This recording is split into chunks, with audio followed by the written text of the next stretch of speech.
தூய்மை பெற நாடு கர்த்தர் பாதமே, நீலைத்தவர் வார்த்தை உட்கொள்ளென்றுமே, கூடி பக்தரோடு சோர்ந்தோர் தாங்குவாய், யாவிலுமே தெய்வ தயை நாடுவாய். ஆமாண்டவரே, மலர்ந்து எங்களால் எதுவுமே செய்ய முடியாது. காலை வேளையில உடைய தயவை நாடி வந்து நிற்கிறோம். அடியாரோடு பேசும் நாங்கள் கேட்கட்டும். இயேசு கிறிஸ்துவின் பரிசுத்த நாமத்திலே பிதாவே, ஆமென். உட்காருவோம். மல்கியாவின் புஸ்தகம் 3ஆம் அதிகாரம் 6ஆம் வசனம். 3:6 மல்கியா. நான் கர்த்தர், நான் மாறாதவர், ஆகையால் யாக்கோபின் புத்திரராகிய நீங்கள் நிர்மூலமாகவில்லை என்று தீர்க்கதரிசி மூலமாக ஆண்டவர் பேசுகிறார். அல்லேலூயா. இயேசு கிறிஸ்து நேற்றும் இன்றும் என்று மாறாதவர் என்று எபிரேயரில் பார்க்கிறோம். இங்கே பழைய ஏற்பாட்டிலும் அதே வசனம், அதே காரியம் இருக்கிறது. நான் கர்த்தர், நான் மாறாதவர். நீ வேளையில நினைப்போம், அவர் கர்த்தர் தான், அவர் மாறாதவர் தான், எனக்கு என்ன லாபம் அதுல, அவர் பாட்டுக்கு இருந்துட்டு போறாரு. அப்படி அல்ல. அதனாலதான் ஆண்டவர் சொல்லுறாரு, அதனால ஆகையினால் யாக்கோபின் புத்திரராகிய நீங்கள் நிர்மூலமாகவில்லை. அல்லேலூயா. அவர் மாறாதவராய் இருக்கிறபடினாலேதான் நம்ம அழிந்து போகாம இன்னும் இருக்கிறோம். அல்லேலூயா. நான் உன்னில் அன்பு கூறுகிறேன் என்று சொன்னவர் அன்பு கூறுவதனால தான் இன்னும் நம்ம அழிந்து போகாம இருக்கிறோம். இல்ல நம்ம செய்த பாவங்களுக்கு, குற்றங்களுக்கு என்னைக்கோ நம்ம ராஜா நம்மள தண்டிச்சு போட்டிருப்பாரு. நீங்க நிர்மூலமாகவில்லை என்று சொல்ற. அப்ப இன்றைக்கு நம்ம நினைச்சு பார்ப்போம், நான் அழிந்து போகாமல் இருப்பது கர்த்தருடைய அவர் மாறாத தன்மையினாலே, அவருடைய வல்லமையினாலே என்று சொல்லி. அப்படி தன்மை மாறாது என்று சொல்லும் போது இன்னும் அதை விரிவாய் பார்ப்போம் என்றால் இன்னும் அநேக வசனங்கள் உண்டு. ஆனா ஒரு வசனத்தை இந்த வேளையில நம்ம வாசிக்க கேட்போம். 2 கொரிந்தியர் புஸ்தகம் 1ஆம் அதிகாரம் 20ஆம் வசனம். 2 கொரிந்தியர். எங்களால் தேவனுக்கு மகிமை உண்டாகும்படி தேவனுடைய வாக்குத்தத்தங்கள் எல்லாம் இயேசு கிறிஸ்துவுக்குள் ஆம் என்றும் அவருக்குள் ஆமென் என்றும் இருக்கிறது. இங்க பார்க்கிறோம், கர்த்தர் மாறாதவர் என்று சொன்னவர் சொல்லுகிறாரு, அவர் வாக்குத்தத்தங்கள் எல்லாம் எப்படி இருக்குதான், மாறாததாய் இருக்கிறதா. ஆம், ஆமேன், அவ்வளவுதான். அதுக்கு மேல ஒண்ணுமே கிடையாது. ஆண்டோடைய வார்த்தையும் அப்படிதான், வாக்கு தத்தங்களும் அப்படிதான். ஒருவேளை நம்முடைய வாழ்க்கையில வாக்கு தத்தம் நிறைவேறல என்று சொல்லி நம்ம சோர்ந்து போய் இருக்கிறோம். ஆனா அவர் சொன்னதுதான் ஆம், அதுக்கப்புறம் மேல வார்த்தை ஒண்ணும் கிடையாது, ஆமேன், அப்படியே ஆக கிடவது என்று சொல்லி அவர் மாறாமல் இருக்கிறது. இதனால எனக்கு இந்த நன்மைகள் எல்லாம் கிடைக்குது. இன்னுமே அநேக தன்மைகள் அவர் மாறாதவராய் இருக்கிறபடினாலே ஆசீர்வாதங்களாய் நம்ம பெற்றுக்கொள்கிறோம். இன்னுமா ஒரு வசனம் வேண்டும் என்றால் வாசிக்கலாம். ரோமர் 11:29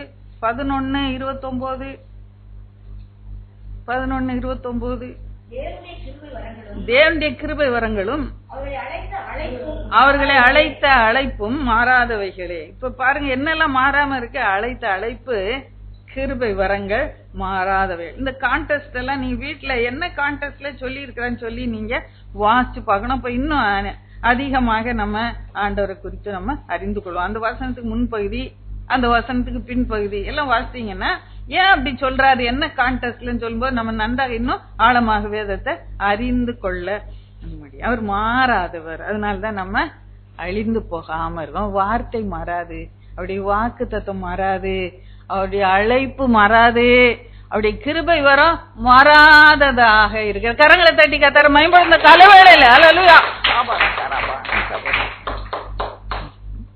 பாருங்க. அதனால என் வாழ்க்கையில ஒரு சில நன்மைகள் நடக்கிறது மாறாதவரா இருக்கிறபடினா. ஒரு சில வேத பகுதிகளை நம்ம வாசிப்போம். பாருங்க, முதல்ல நம்ம தானியேலை குறித்து ஒரு சில காரியங்கள் நான் சொல்ல விரும்புகிறேன். தானியேலின் புஸ்தகம் 6ஆம் அதிகாரம் 17ஆம் வசனம் வாசிக்க கேட்போம். உலகம் எப்படி இருக்கிறது, ஆண்டவர் எப்படி இருக்கிறார். ஒரு கல் கெபியின் வாசல் மேல் கொண்டு வந்து வைக்கப்பட்டது. தானியேலை பற்றிய தீர்மானம் மாற்றப்படாதபடிக்கு ராஜா மோதிரத்தினாலும் தன் பிரபுக்களின் மோதிரத்தினாலும் அதன் மேல் முத்திரை போட்டான். இங்க ஒரு வசனத்தை, ஒரு அடியை மட்டும் நான் உங்களுக்கு ஹைலைட் பண்ணி காண்பிக்க விரும்புகிறேன். இங்கே சொல்லப்பட்டிருக்கிறது, தானியேலை பற்றிய தீர்மானம் மாற்றப்படாதபடிக்கு என்று சொல்லப்பட்டிருக்கிறது. இங்கே இந்த நான் இன்னைக்கு சொல்ல போற சம்பவங்கள்லாம் ரொம்ப வெரி சிம்பிள் சம்பவம், ரொம்ப சாதாரணமா எல்லாரும் அறிந்த சம்பவங்கள். அதுல ஆண்டவர் சொல்லுற காரியங்களை மட்டும் நம்ம கற்றுக்கொள்வோம். இங்கே தானியேல என்ன பண்ணுறாங்க, சிங்கக்கெபிக்குள்ள போடுறாங்க. போட்டு கல்ல கொண்டு வந்து வைக்கிறாங்க. கல்ல மட்டும் வச்சது இல்லாம என்ன பண்ணுறாங்களா, இங்க தானியேலை பற்றிய தீர்மானம், அவனுக்கு ஒரு தீர்மானம், அவன் சிங்க கெபில போடப்பட்டு அவன் கொல்லப்படணும் அப்படின்னு சொல்லி ஒரு தீர்மானம். ஏன்னா ராஜா கட்டளை மீறி அவன் ஜெபிச்சான், தேவன்கிட்ட விண்ணப்பம் பண்ணான் என்று அவன் மேல ஒரு கம்ப்ளைண்ட்.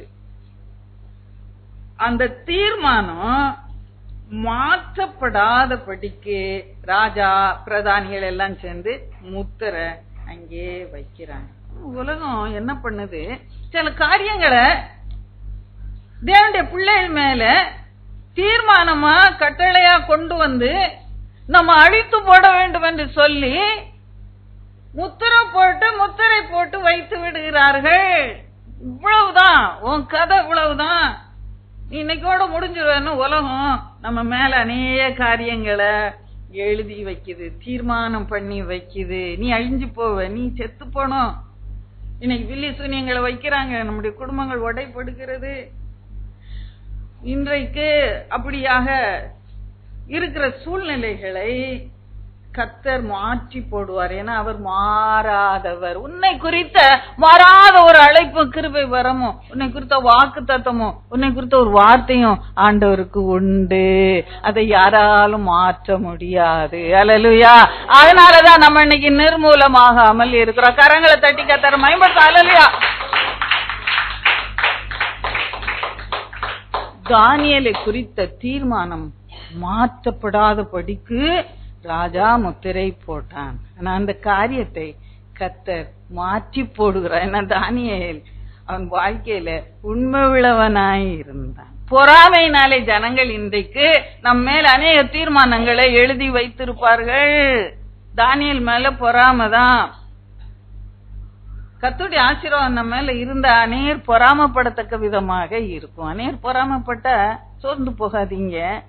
ஏன்னா கர்த்தர் ஆசீர்வாதம் நம்ம மேல இருக்கும்போது அநேகர் பொறாமப்படும். அவ்வளவு தூரம் நம்மளை கர்த்தர் உயர்த்தி வைப்பார். இல்லையா? யாராவது ஜனங்கள் விரோதமா கூட்டம் கூடி வந்தாங்கன்னா சோர்ந்து போவீங்க. கர்த்தருடைய ஆசீர்வாதம் மேல இருக்கு என்று சொல்லி நீ அறிந்து கொள்வாய். பாருங்க, அவன் காரியங்கள் அநேகம் உண்டு. ஏன் கர்த்தர் அப்படியாக அவன் மேல பிரியமாய் இருந்தார். ஏன்னா அடுத்த நாள் காலையில பார்க்கும்போது அந்த சிங்கங்கள்லாம் என்ன பண்ணிருந்துச்சு, வாய் கட்டப்பட்டதா கிடந்தது. தானியேலோ என்றால் அவன் ஜீவன் உள்ளவனாய் இருந்தான். ஹல்லேலூயா, ஹல்லேலூயா. அவன் சத்துருக்கள் அதே இடத்துல போடப்படுறாங்க. ஏன்னா ராஜாவுக்கு ரொம்ப கோவம் வந்துட்டு, என் பிள்ளை தானியேல் மேல நீ விதமான பழிய நீ சொல்லி அவனை சிங்க கெபிக்குள்ள போட்ட.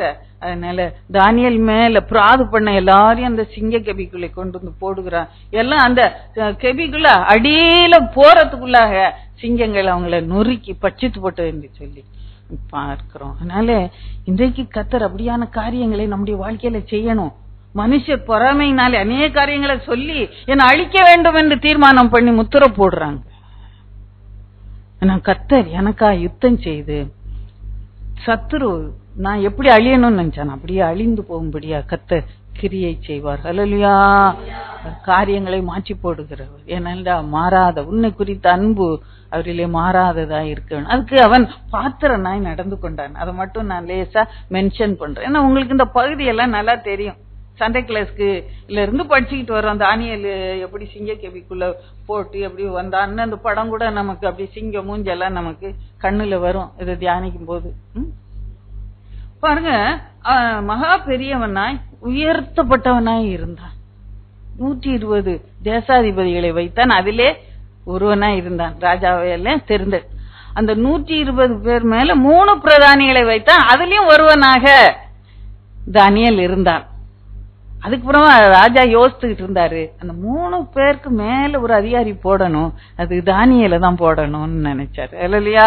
ஏன்னா அத்தனை விதமான தேவனுடைய அபிஷேகம் அவனுக்குள்ளே, ஞானம் அவனுக்குள்ளே, வெளிப்பாடு அவனுக்குள்ளே, உண்மை அவனுக்குள்ளே இருந்தது. ராஜா அவனை உயர்த்த வேண்டும் என்று நினைச்சா. அப்போ அந்த பிரதானிகள் எல்லாம் சேர்ந்து கூட்டம் கூடி இவனுக்கு ரோமாரி சதி பண்ணி ஏதாவது குற்றம் கண்டுபிடிச்சு ராஜாட்ட போய் மாட்டி விட்டுறணும்னு பார்த்தாங்க. முடியல. உண்மை 4ஆம் வசனம் பாத்தீங்கன்னா அந்த உண்மை. அப்ப கர்த்தர் எனக்காக இந்த மனுஷர் செய்யற தீர்ப்பிலிருந்து கையிலிருந்து என்ன தப்பிக்க வேண்டும் என்றால் நான் பாத்திரமாய் நடக்க அந்த தேவன் விரும்புகிற அந்த உண்மை எனக்குள்ள இருக்கணும். அதனாலதான் பாத்திரவானாக இருந்தேன். எனக்கு அந்த உண்மை வேணும் ஆண்டவரே. அநேக வேளையில போய் பேசிடுறோம். இப்ப நான் 3ஆம் ஞாயிற்றுக்கிழமை தியானிக்கும் போது பரிசுத்தாவியானவரை துக்கப்படுத்தாதீங்க அப்படின்ட்டு அந்த எபேசியர் 4 அப்படி வரும்போது அப்படி ஒரு பகுதியில வரும் இல்லையா?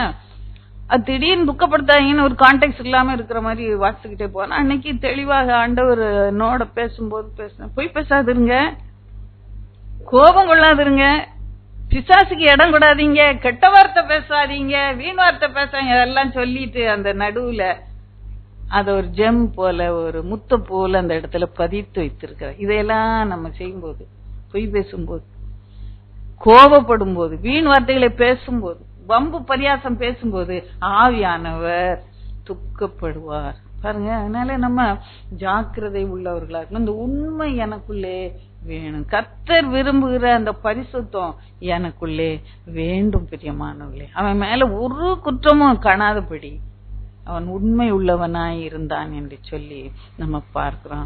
இன்னுமாய் பார்க்கும்போது அவன் அந்த உண்மை என்று சொல்லும் போது 2 விதத்துல உண்மையா, ஆவிக்குரிய விதத்திலயும் உண்மையா இருந்தான்.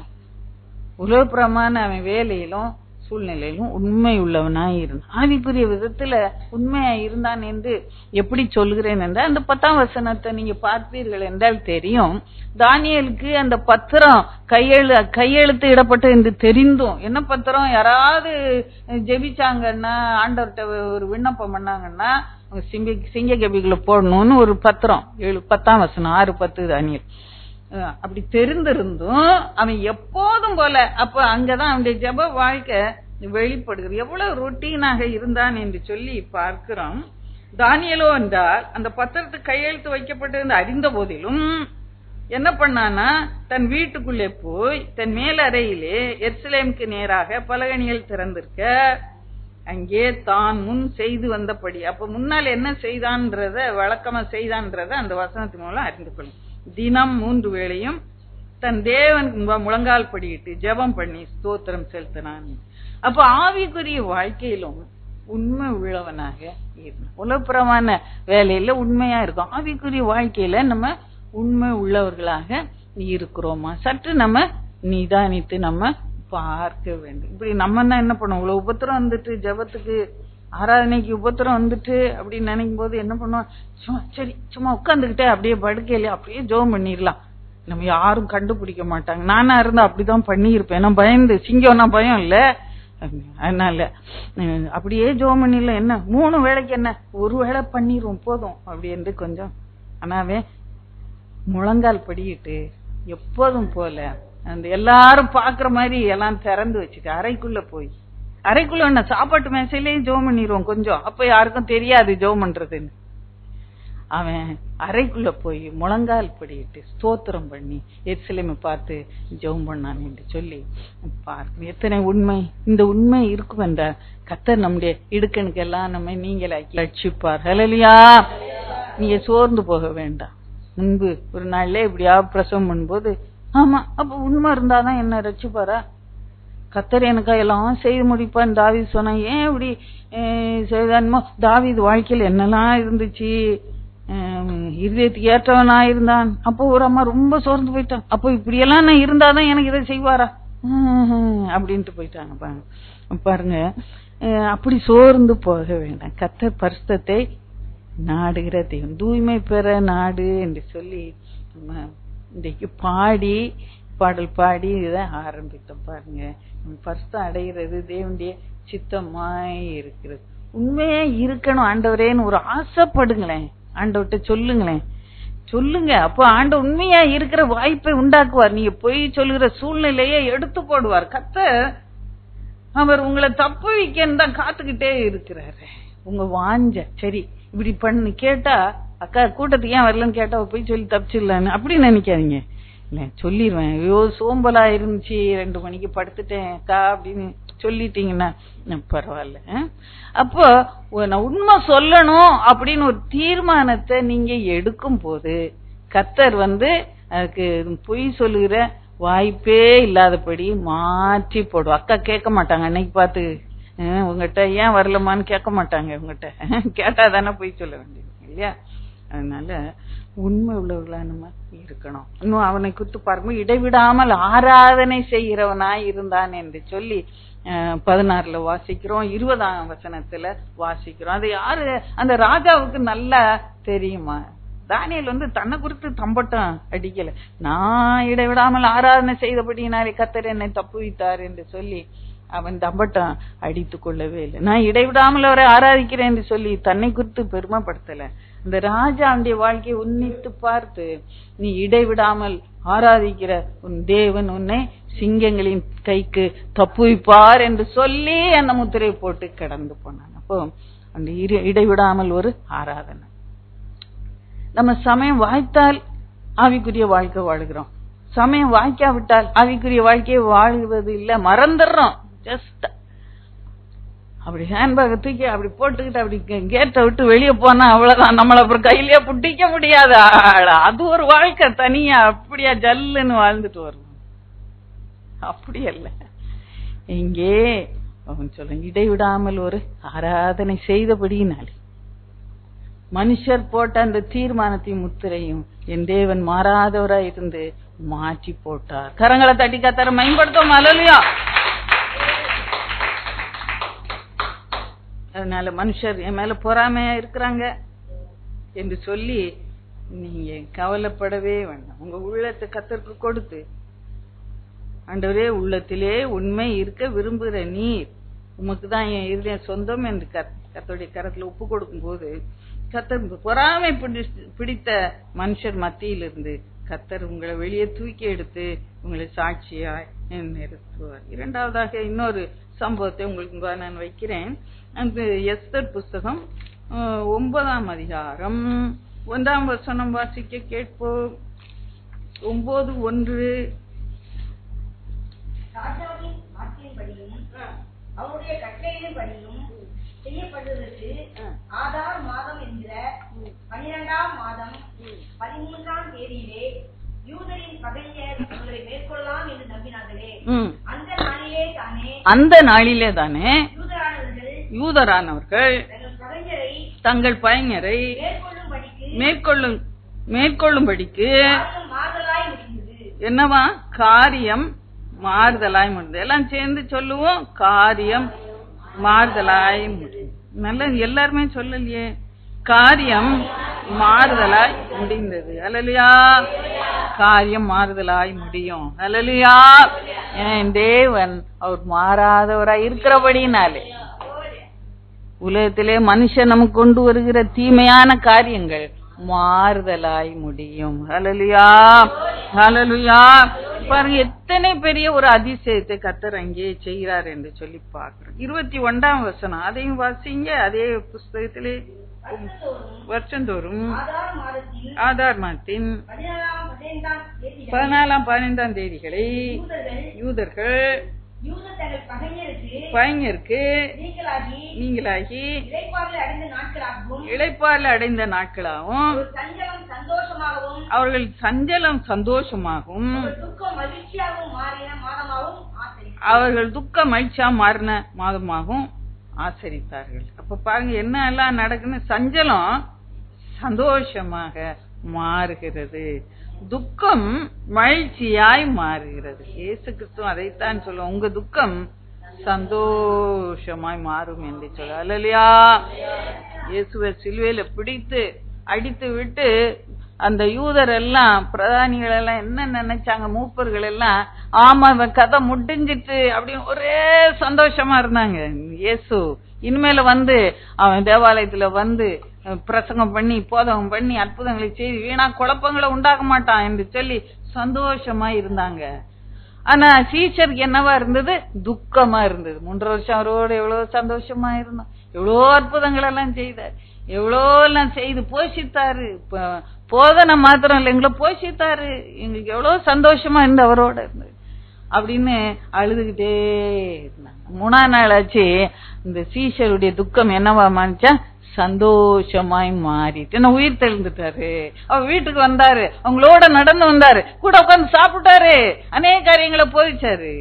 தேவனுடைய ராஜ்யத்துக்குரியவர்கள் அநேகங்களை போதித்து மீன் எல்லாம் உட்கார்ந்துட்டு இருந்தாங்க, பொரிச்ச மீனை கொண்டு கொடுத்து சாப்பிட வச்சாரு. பட்னியா இருந்தாங்க, அப்பெல்லாம் கொண்டு வச்சாரு. எவ்வளவு சந்தோஷமா இருந்திருக்கும் இல்லையா? ஆனா அந்த யூதருக்கு வந்து ஒரே கலக்கம் ஆயிடுச்சு, இவன் எப்படி வந்தான் என்று சொல்லி அவங்க வந்து அன்றைக்கு துக்கமா இருந்திருப்பாங்க. ஆனா சீஷருடைய துக்கம் சந்தோஷமாய் மாறிட்டு. இங்கே அப்படித்தான் இந்த ராஜ்யத்திலே அகாஸ்வேரு அரசாட்சி செய்யும் போது அப்படியா யூதர் சிறைப்பட்டு போன யூதர்களுக்கு ஒரு பெரிய ஒரு துக்கம் வந்தது. இன்னைக்கு அழிச்சு போட்டுருவான்னு தேதியெல்லாம் குறிச்சு சீட்டெல்லாம் போட்டு அப்படியா முத்திரை போட்டு எல்லா தேசத்துக்கும் இன்றைக்கு எல்லா யூதரும் செத்து போவாங்க என்று சொல்லி. ஏன் அப்படி வந்தேன்னு சொல்லும் போது யூதரை அவன் அற்பமா நினைத்தான். யூதரை இந்த ஆமான், பொல்லாத ஆமான், துஷ்ட ஆமான் என்று சொல்லி எஸ்தர் சொல்லுகிறான். பாருங்க, அந்த அவனை ரொம்ப அற்பமா நினைச்ச, கொன்னு போட்டலாம் ஈஸியா. எனக்கு எந்திரிச்சு நீ வணக்கம் செலுத்தலையா, ஒரே மாதிரி உன்னை நசுக்கி போட்டுருவேன் அற்பமா நினைச்சேன். அந்த ராஜாட்ட நான் சொன்ன போதும், அவ்வளவுதான் அவன் கதை முடிஞ்சதுன்னு நினைச்சேன். இன்னைக்கு அநேகர் பார்வையில நாம் அப்படிதான் அற்பமாக இருக்கிறோம். அதுலயா உன் துக்கம் சந்தோஷமாய் அற்பமா நினைத்த அவங்களை என்ன பண்ணாரா, மகா கனமாய் உயர்த்தினான் இந்த ராஜா என்று சொல்லி. மகா பெரியவனாய் இருந்தான் இந்த மொர்தெகாய். அவனை வச்சுதான் எவ்வளவு கோபம் வந்தது, ஏறி செல்வன். துக்கம் சந்தோஷமாய் மாறும். எஸ்தர் எப்படி இந்த காரியம் மாறுதலாய் வந்தது என்று சொல்லி பார்க்கும்போது நீ சொல்வீங்க, ஏதாவது ஒரு காரணம் சொல்லணும்னா உபவாசம் ஜெபம் என்று சொல்லி விடுவீங்க. உங்களுக்கு நல்லா தெரியும், உபவாச ஜெபம் பெரிய காரியங்களை மாறுதல்களை உங்க வாழ்க்கையிலே கொண்டு வரும். அல்லேலூயா. கரங்களை தட்டி கர்த்தரை மகிமைப்படுத்தும். அல்லேலூயா, அல்லேலூயா. நீங்க பண்ணுற ஒரு சின்ன ஜெபத்துக்கும் ஆண்டவர் பதில கொடுப்பாருமா, நீங்க சோர்ந்து போகவே வேண்டாம். அல்லேலூயா. ஜெபத்துக்கு பதில் உண்டு. இந்த கட்டத்துல எப்படி அவ எஸ்டர் ஜெபம் பண்ணான்னு ஜஸ்ட் ஒரு காரியத்தை நான் அப்படி காண்பிக்க. நம்முடைய ஜெபம் எப்படியா இருக்கு, நானும் ஜெபம் பண்றேனே, நானும் உபவாசம் இருக்கேனே, என் வாழ்க்கையில ஏன் மாறுதல் உண்டாகல, ஏன் காரியம் ஏன் மாறுதலா. இங்க ஒரு உத்தம வழியில விவேகமாய் நடப்பேன் என்று சங்கீதக்காரன் சொல்லுகிறான். உத்தம நிதானிப்பை எனக்கு கட்டளையிடும் என்று சொல்லி சங்கீதக்காரன் சொல்லுகிறான். உத்தம நிதானிப்பு, சரியா கணிக்கணும், அந்த கணிப்பு சரியா இருக்கணும். ஒருத்தட்ட சுவிசேஷம் சொல்றதுன்னா சரியா கணிச்சு அதை சொல்லணும், எப்ப சொல்லணும் எப்ப சொல்லக்கூடாது. ஏன்னா எபேசியர் 4 சொல்லப்பட்டிருக்கு, பக்தி விருத்திக்கு ஏதுவான வார்த்தைகளை எப்ப பேசணுமோ அப்பதான் பேசணும். சும்மா பண்ணி முன்னால் நல்முத்த போட்டது மாதிரி போட்டா அது நல்ல நிலத்துல விதைக்கும் போதுதான் அந்த விதைக்கு பயிறு கனி உண்டாகும். பாருங்க எப்படி ஜெபிச்சா என்று சொல்லி உபவாச ஜெபம் முதல்ல அது எப்படி இருந்ததுன்னு சொல்லி பார்க்கும்போது 5ஆம் அதிகாரத்துல இருந்து தன்னை ஆயத்தப்படுத்திக்கிட்டு அந்த ராஜா முன்னால போய் நிக்கிறார். ராஜாட்ட போய் இன்னும் கேட்கல, இது செய்யுங்க இது செய்யாதீங்க என் காரியம் இப்படி இருக்குன்னு சொல்லல, இன்னும் சொல்லவே இல்லை. அந்த ராஜாவுக்கு ஒன்றும் தெரியாது. நம்ம ராஜாவுக்கு தெரியும் எல்லாம், இந்த ராஜாவுக்கு தெரியல. மனசுல என்ன இருக்குன்னு தெரிஞ்சிருக்குமா? இல்ல இல்ல.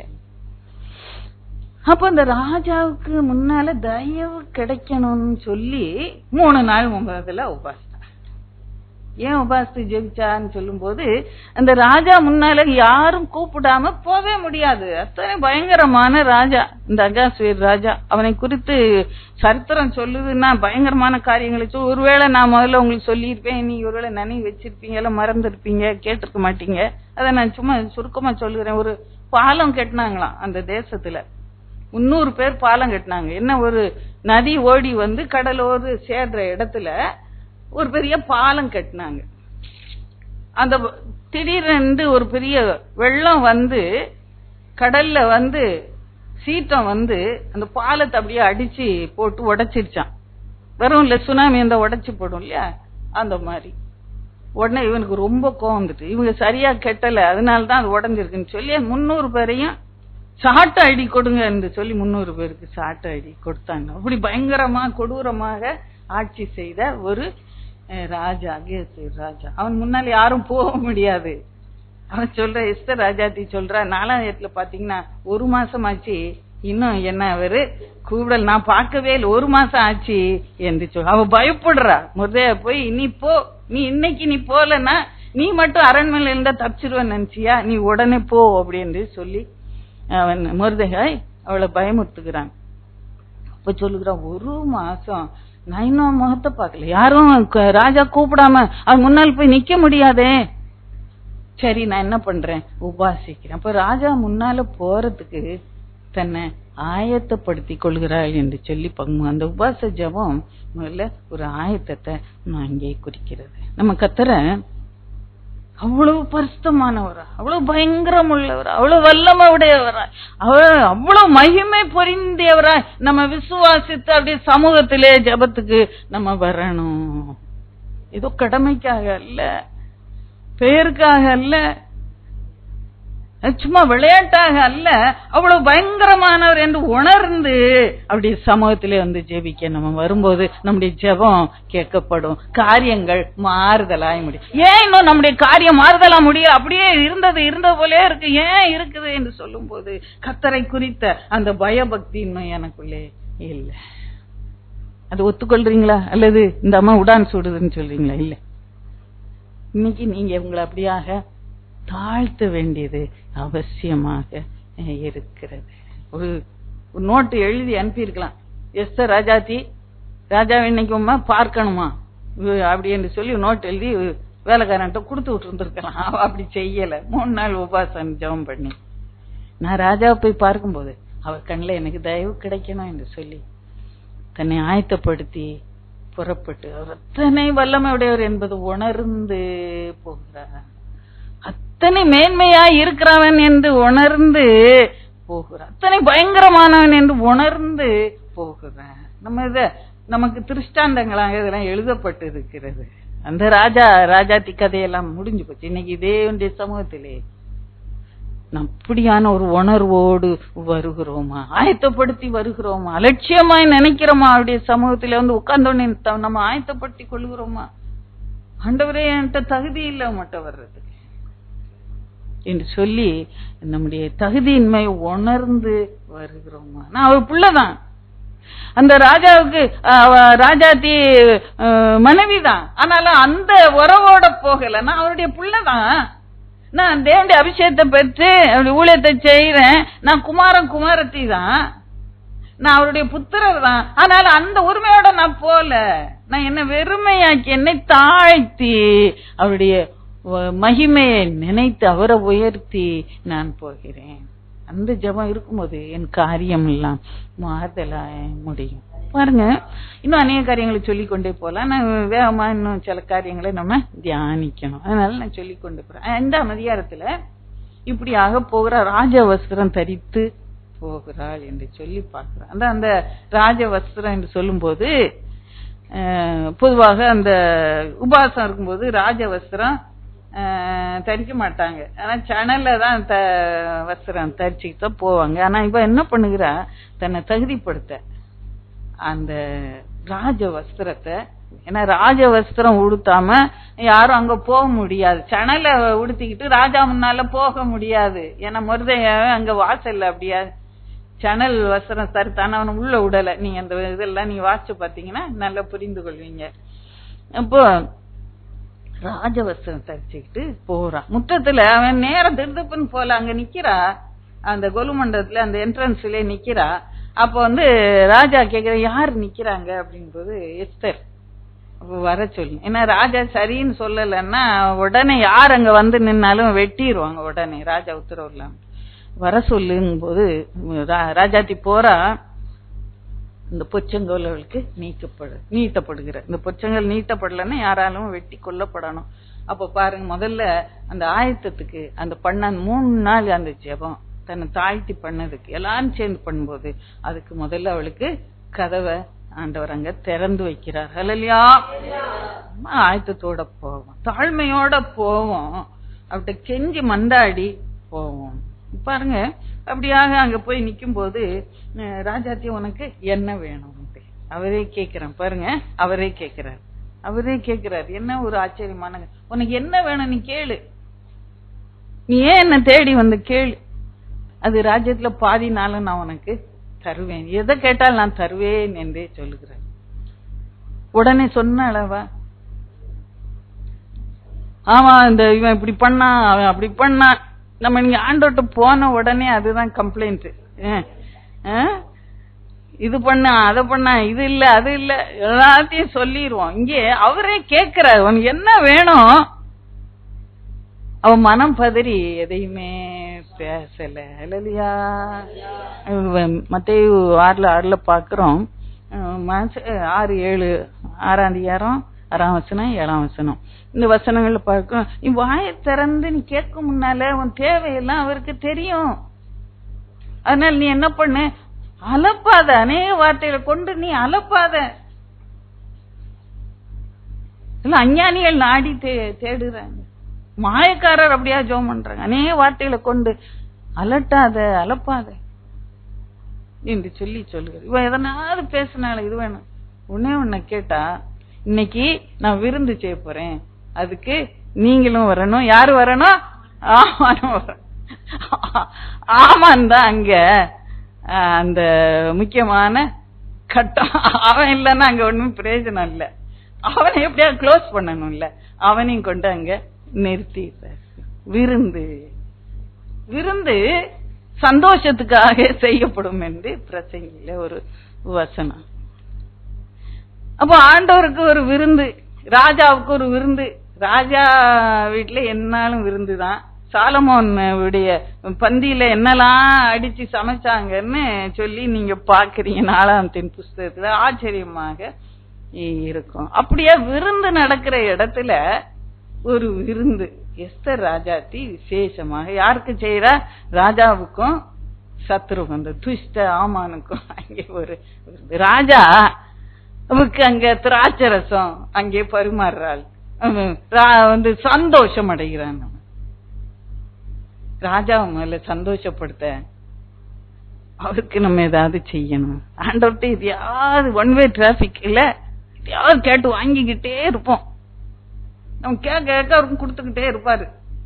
சரி, ஆண்டவரை பிரியப்படுத்த நான் ஏதாவது ஆண்டவருக்கு செய்யறேனா? சற்று நீங்க யோசி. ஆண்டவர் சந்தோஷப்படும்படியாக ஏதாவது நான் செய்திருக்கிறேன் ஆண்டவருக்கு. நீங்க ஆண்டவர்கிட்ட இன்னைக்கு ஜெபத்துல என் காரியம் மாறுதலாம் முடியணும்னு வந்திருக்கிறீங்க. ஆண்டவர் செய்வாரு நிச்சயமாக. ஆண்டவரை சந்தோஷப்படுத்த நான் ஏதாவது என் வாழ்க்கையில செய்திருக்கிறேன். நான் என் தேவையை சொல்லும் முன்பதாக நான் அவரை சந்தோஷப்படுத்திட்டு நான் அதுக்கப்புறம் சொல்லுவேன் என் தேவை. இன்னைக்கு ஒரு தீர்மானத்தை எடுத்துக்கொள்ளும். நீங்க இன்னைக்கு தனி அறையிலே ஜெபிக்க போகும்போது சற்று நீங்க ஆராய்ந்து பாருங்க. ஆண்டவரே நாம பிரியப்படுத்தணும், நம்ம சந்தோஷப்படுத்தணும். நம்ம ஆண்டவர் சந்தோஷப்படுத்தின நேரங்களை காட்டிலும் நம்ம அவரை வேதனைப்படுத்தின நேரங்கள் தான், துக்கப்படுத்தின நேரங்கள் தான் அதிகமாக இருக்கும். உண்மையாக நம்ம ஆராய்ந்து பாருங்க. ஆண்டவரே நான் இன்னைக்கு சண்டை போட்டேன், கோமா பேசினேன், தவான்னு தூக்கி போட்டேன் ஒரு பொருளை, பாத்திரத்தை. நம்ம கோவம் எல்லாம் பாத்திரம் தான் பாவம், அதுதான் ஏற்கும். கோவம் வந்துச்சுன்னா வேற வாயை திறந்து கத்த முடியாது, வீட்டுல எல்லாம் இருப்பாங்க.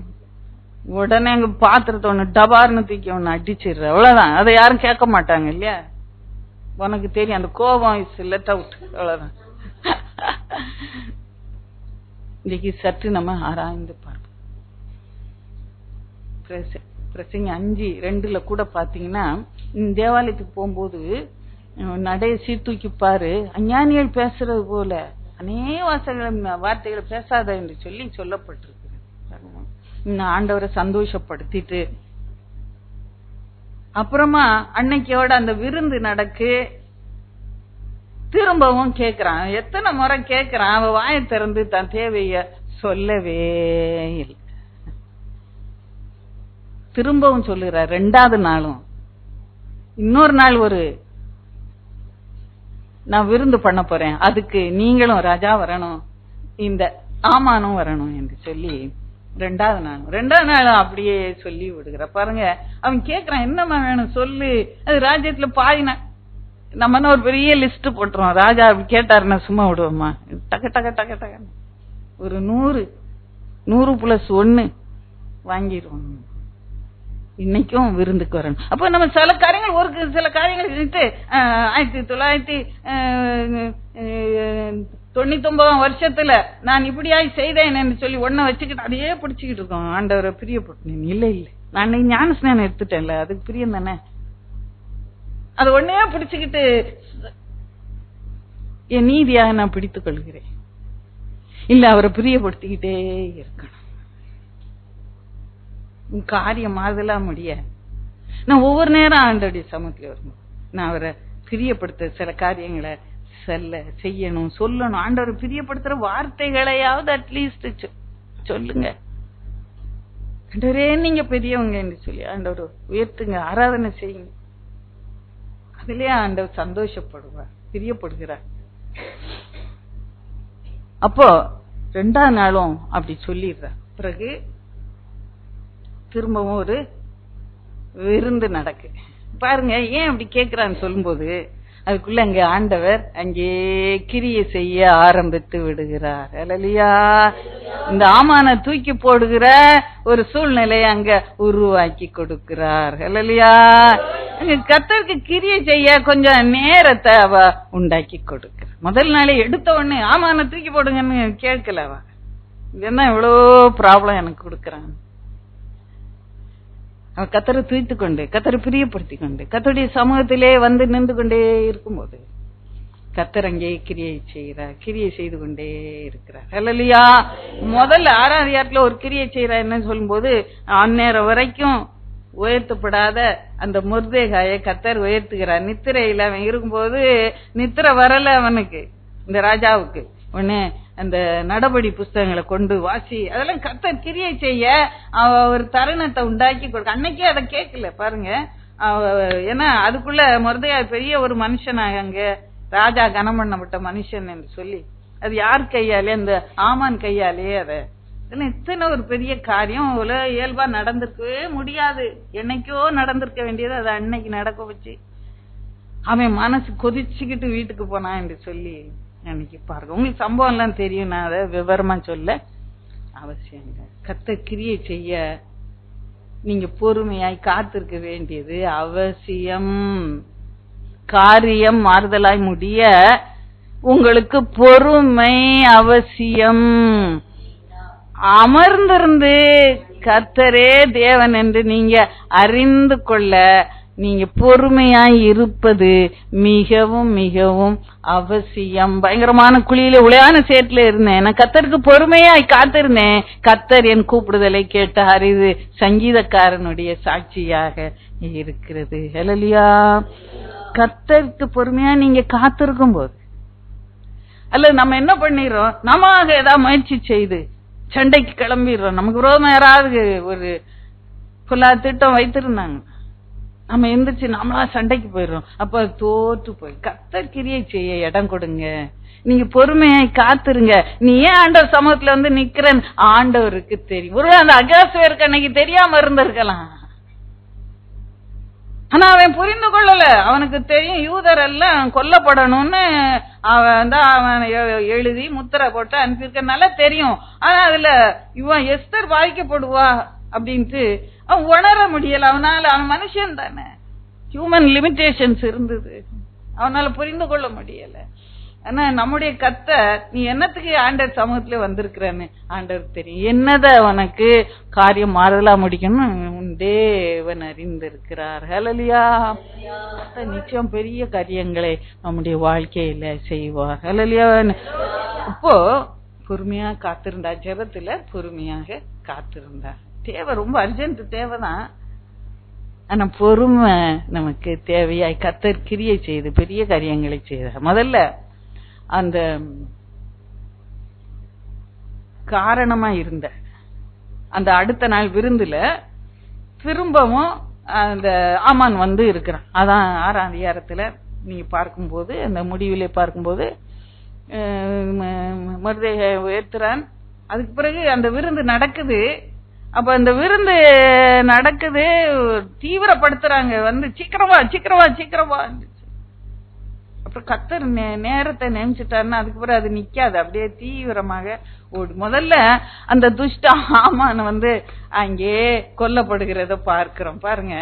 அதுக்கு பிறகு திரும்பவும் பெரிய காரியங்களை கர்த்தர் செய்யணும். இன்னும் என்ன, யூத ஜனங்கள் எல்லாம் அந்த ராஜாவுக்கு இன்னும் அந்த ஒரு அவேர்னஸ் வரல, என்னத்துக்கு இப்படி வந்து நிக்கிறா அப்படி என்று சொல்லி பாருங்க. என்ன வேணும் ராஜாத்தியே, 7ஆம் இடத்துல அங்கே கேக்குறான், உனக்கு ராஜாத்தியே உனக்கு என்ன வேண்டும் என்று திரும்ப கேட்ட போது அழுது பாத்திலே விழுந்து அங்கே கேட்கிறா என்று சொல்லி நம்ம பார்க்கிறோம். இப்ப நம்மளுடைய காரியத்திலே ஆண்டவர்கிட்ட கேட்பதில்லை, மனம் பதறி எதையாவது கான்டெக்ட் இல்லாம அநேக வேளையில சொல்லி விடுவோம். கான்டெக்ட் இல்லாம உன் காரியம் சரியான காரியம்தான், ஆனா நீ அதை குறித்த வேளையிலே ஆண்டவருக்கு முன்பாக நீ சொல்ல வேண்டும்.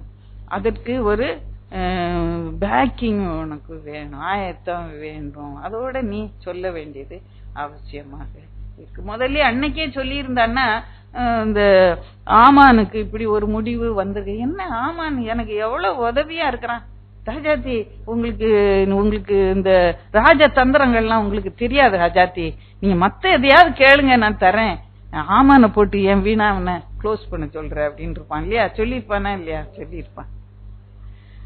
பாருங்க எவ்வளவு நிதானமா நம்ம ஆண்டவருடைய சமூகத்துல கேட்க வேண்டியது. அதனாலதான் அஞ்ஞானிகளை போல வீண் வார்த்தைகளை அலப்பாதீங்கள். தேவன் வானத்திலே இருக்கிற அந்த 5ஆம் அதிகாரம் பிரசங்கி 2ஆம் வசனம் வீட்டுல போய் வாசித்து பாருங்க. நான் அதை நேரம் ஆயிட்டுன்னு வேகமா சொல்லி, அப்ப நம்முடைய ஜெப வாழ்க்கை இன்னைக்கு சரிப்பட்டதாக நம்ம இருக்க வேண்டியது அவசியமாக இருக்கிறோம். பாருங்க அவன் அது மாத்திரம் இல்ல, இந்த விருந்துக்கு பிறகு அநேக காரியங்களை அவ செய்யறா. அவ விழுந்து பாதத்திலே விழுந்து அழுதாள் என்று சொல்லி 8ஆம் அதிகாரத்துல 8ஆம் அதிகாரம் முழுவதும் அப்படித்தான் இருக்கிறது. 3ஆம் வசனம் பாத்தீங்கன்னா, பின்னும் எல்லாம் முடிஞ்சிட்டு ஆமான தூக்கி போட்டாச்சு, இன்னும் அவ காரியம் முடிஞ்சுதா, இன்னும் யூதர அந்த எழுதி கொடுத்தத அவன் என்ன பண்ண நீங்க பார்க்கும் போது பரிகரிக்க வேணும். 3ஆம் வசனத்தை அந்த பரிகரிக்கிறது அப்படி என்று சொல்லி ஒரு விண்ணப்பம் இருக்கிறது பாருங்க. பாதங்களில் விழுந்து அழுது அந்த யூதருக்கு விரோதம் செய்ய யோசித்த யோசனையையும் பரிகரிக்க அவனுக்கு விண்ணப்பம். இப்பொழுதுதான் ஜனங்களுக்காக அங்கே வந்து ஆமான் செத்த உடனே எல்லாம் சரியா, என்ன ஆமானுடைய மோதிரத்தை எடுத்து இது மொர்தெகாய்க்கு கொடுத்தாச்சு, ஆமானுடைய அரண்மனையை எடுத்து மொர்தெகாய்க்கு எஸ்தருக்கு கொடுத்தாச்சு. அது ராஜா நினைச்சான் அதோட முடிஞ்சிட்டு, ராஜாத்தி கேட்டா அதெல்லாம் கொடுத்தாச்சு, மொர்தெகாய் வைத்தியர் இல்ல, என் ஜனங்களுக்காக நான் வந்து நிற்கிறேன் என்று சொல்லி அந்த யோசனைய பரிகரிக்கணும். அப்போ ராஜா இன்னும் 5ஆம் வசனம் பாத்தீங்கன்னா, இந்த ஆமான் என்னும் ஆகாகியன் தீவினையா எழுதின கட்டளைகள் செல்லாமற் பண்ணும்படி எழுதி அனுப்பிப்பட வேண்டும். எவ்வளவு கரெக்டாக அவ கேட்கிறா என்று சொல்லி பார்க்கிறோம். செல்லப்படாமற் போகும். அப்ப ராஜா சொல்றான், ஐயோ ராஜா எழுதின யாராலும் மாத்த முடியாதே அப்படின்னு சொல்றான். அப்ப சொல்றேன், இல்ல நீங்க திரும்ப ஒரு கடிதம் எழுதி திரும்ப ஒரு முத்திரை போட்டு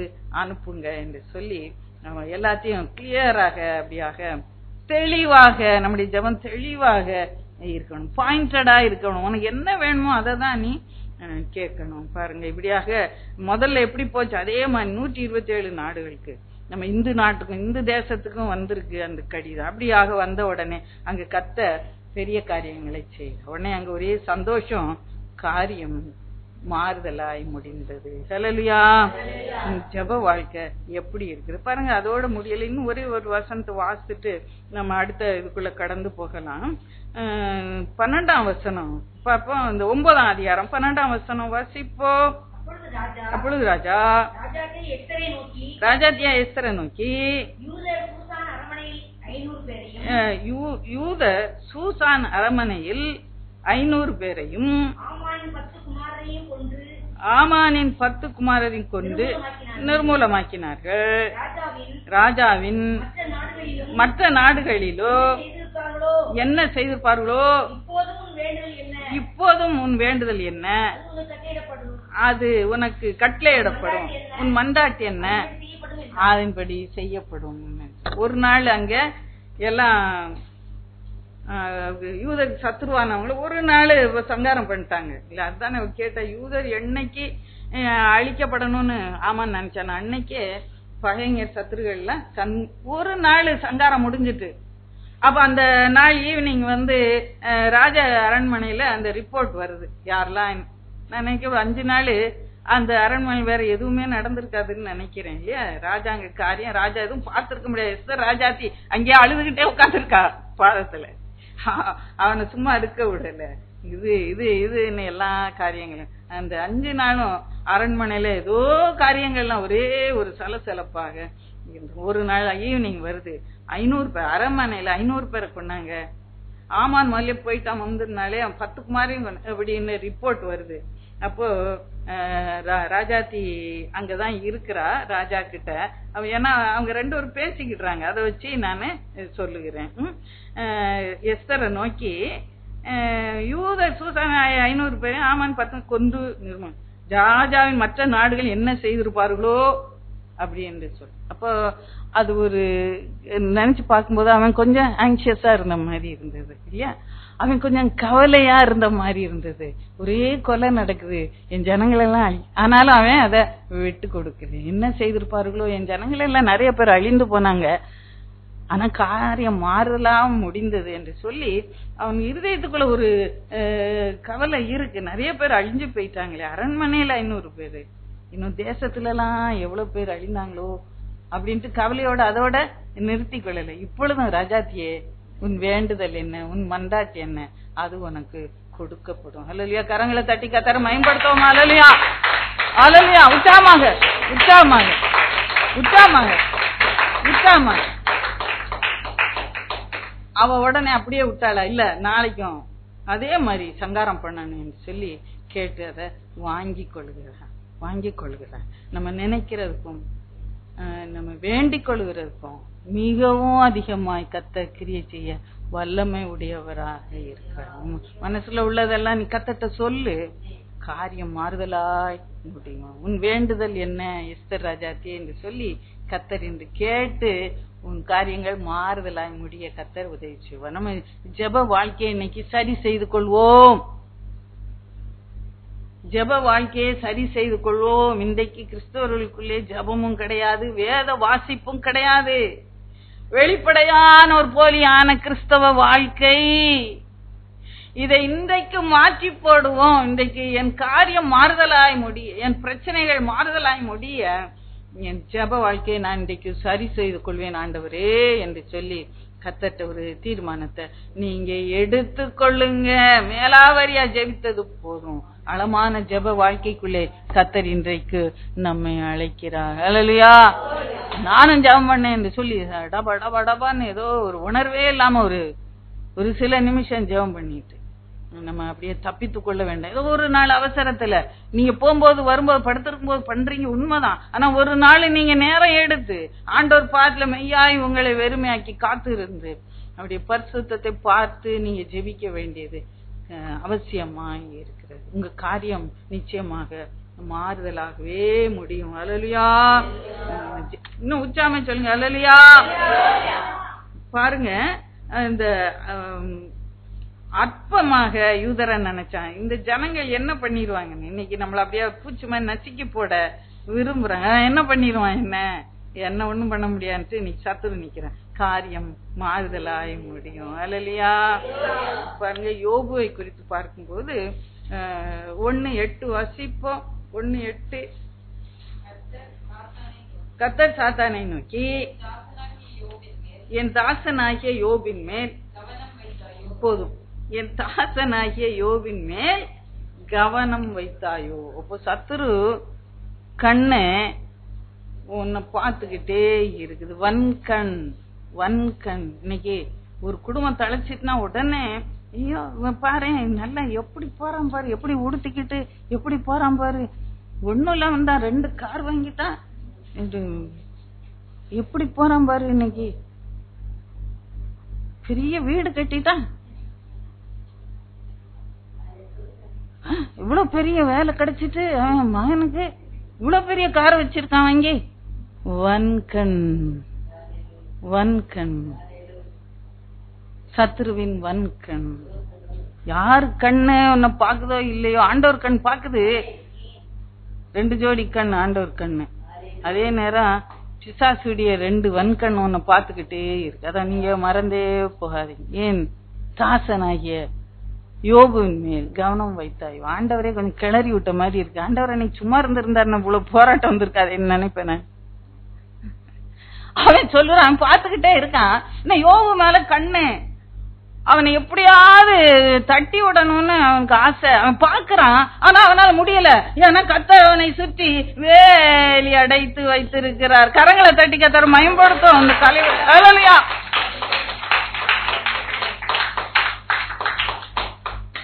அங்கே நடக்கிறது ஒரு சோதனை வைக்கிறப்படுது. அப்புறமா இன்னொரு சோதனை 2ஆம் அதிகாரத்துல சரீரத்தை தொடு, சொத்தெல்லாம் இழந்து போன சோதனை, சரீரத்துல நோய்ந்த சோதனை. ஆனா அவன் என்ன பண்ணான், தன் வாயினால ஆண்டவரை தூஷிக்கவே இல்லை என்று சொல்லி கர்த்தர் கொடுத்தா, கர்த்தர் எடுத்தா, கர்த்தருடைய நாமத்துக்கு மகிமை உண்டாவதா, ஸ்தோத்திரம் உண்டாவதாக என்று சொல்லி அவன் அமைதியாக இருக்கிறத நம்ம பார்க்கிறோம். அப்படியான வேளையில கர்த்தர் அவன் இழந்து போனதெல்லாம் அவனுக்கு திரும்ப தந்தார். அல்லேலூயா. காரியம் மாறுதலாய் முடிந்தது. சத்ரு என்ன பண்ணான், நீ அழிந்து போகணும்னு நினைச்சான். ஆனா உனக்கு இப்ப இருக்கிற மேன்மையை காட்டிலும் அதிகமான மேன்மை கர்த்தர் உனக்கு நிச்சயமாக கொடுப்பார். விசுவாசிக்கிறீங்களா? என் மீட்பர் உயிரோடு இருக்கிறார்னு சொல்லுங்க. எல்லாருமா சேர்ந்து சொல்லுவோம், என் மீட்பர் உயிரோடு இருக்கிறார். அல்லேலூயா. அல்லேலூயா. நம் மீட்பர் உயிரோடு இருக்கிறார். அல்லேலூயா. எதெல்லாம் இழந்தீங்களோ அத நீங்க 2 மடங்காக திருப்பிக் கொள்வீங்க. காரியம் மாறுதலா முடிந்தது. பாருங்க, தாவீதுடைய வாழ்க்கையில பார்க்கும்போது அவன் சொல்லுகிறான், 18 சங்கீதம் வாசிப்போம். நம்ம ஏற்கனவே தியானித்த வசனங்கள் தான். சீக்கிரமாக 18 என் ஆபத்து நாளில் எனக்கு எதிரிட்டு வந்தார்கள், கர்த்தரோ எனக்கு ஆதரவா இருந்தார். ஜனங்கள் என்ன பண்ணாங்களா, விரோதமா ஆபத்துல இருக்கிறான், இந்த வெந்த பொண்ணுல வேலை குத்துனா அப்படின்பாங்க இல்லையா, அந்த மாதிரி அவனுக்கு இருக்கிறதே ஆபத்து. ஓடுறான், இந்த மகன் வரட்டுறான். அப்போ சீமை என்ன பண்ணா, கல்ல தூக்கி அவன் மேல அடிச்சான். தொலைஞ்சு போ. நம்மளே இருக்கிறது ரொம்ப கஷ்டத்துல, அதுல இன்னொரு கஷ்டம் மனுஷனாலே நமக்கு வருகிறது. ஆபத்து நாளிலே எனக்கு எதிரிட்டு வந்தார்கள், கர்த்தரோ எனக்கு ஆதரவா இருந்தார். அங்க இருந்து ஒருத்தர் வந்தாரு, அவர் எனக்கு ஆதரவு கொடுத்து என் ஆபத்துல என்ன காத்து கொண்ட. காரியம் மாறுதலாய் முடிந்தது. ஹல்லேலூயா. இன்னொரு வசனம் சங்கீதத்துல வாசிப்போம், 118:13. சீக்கிரமாய் வாசிங்க, சீக்கிரமாய். 118:13. நன்றா எல்லாம் கவனிக்கணும், எடுக்காதவங்க கூட கவனிங்க. நான் விழும்படி நீ என்னை தள்ளினாய், கர்த்தரோ எனக்கு உதவி செய்தார். கரங்களை தட்டி கர்த்தரை மகிமைப்படுத்துவோம். அல்லேலூயா. அல்லேலூயா. ஒருத்தன் வந்தான அந்த தாவீது கிட்ட வந்து என்ன பண்ணான், விழும்படி கீழே ஒரு குத்தி தள்ளி விட்டுட்டு போயிட்டான். கர்த்தர் வந்து என்ன பண்ணாரா, தூக்கி விட்டார் என்று சொல்லி பார்க்கிறோம். அல்லேலூயா. காரியம் மாறுதலாய். தாவீதை எப்படியாவது க்ளோஸ் பண்ணணும். சவுல் சுத்தி வந்தான். இல்ல கர்த்தர் அவனை மென்மேலும் பெரியவனாய் பாக்கியவானாய் சிங்காசனத்திலே அமர செய்தார். கர்த்தர் நம் பட்சத்திலே இருக்க வேண்டும். நான் கர்த்தர் பட்சத்திலே இருக்க வேண்டும். கர்த்தர் என் பட்சத்திலே இருக்க விரும்புகிறார். நான் அவரோடு எப்படியாவது அப்படியா ஒட்டிக்கிட்டே அவரோடே கூட நான் வாழ விரும்புகிறேன். அல்லேலூயா, அல்லேலூயா.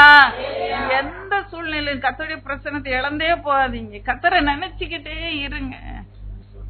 சில நேரங்கள்ல நம்ம நினைப்பதில்லை, ரொம்ப விருந்து சந்தோஷம்.